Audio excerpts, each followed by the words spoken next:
Bird flu is spreading. The avian influenza virus H5N1 has been recorded around the world, in poultry, in wild birds, and in mammals, including humans. In the United States alone, at least 70 people have been infected during the current outbreak, and one has died. So should we be worried about a potential new pandemic? And what can we do about it? Here's what the science says so far. Right now, there is no evidence of the human-to-human transmission that could trigger a bird flu pandemic. But the risk of a pandemic might be rising, and there are several things that scientists and public health officials are keeping a close eye on. One is the spread of the disease. H5N1 has been recorded on every continent except Oceania, in over 500 bird species and at least 80 different species of mammal. This means more chance of it coming into contact with people, and strains that mutate in mammalian hosts could be more dangerous to humans. One big concern is a strain of H5N1 that may now have a reservoir in dairy cows.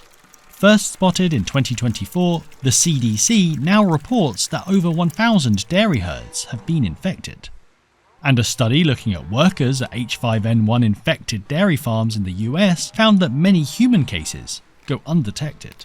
8 out of 115 workers showed signs of a recent infection, even though half of those didn't remember having any symptoms. Each infection like this offers the virus a chance to adapt to human hosts.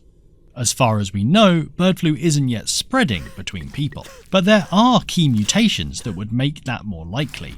For example, changes that help viral particles bind to human cells, replicate in human hosts, or survive longer than droplets from coughs and sneezes.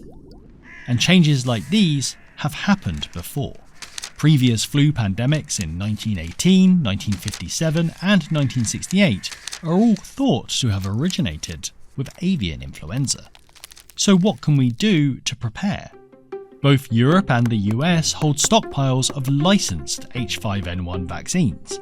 And looking ahead, several companies already have mRNA vaccines against H5N1 in early clinical trials.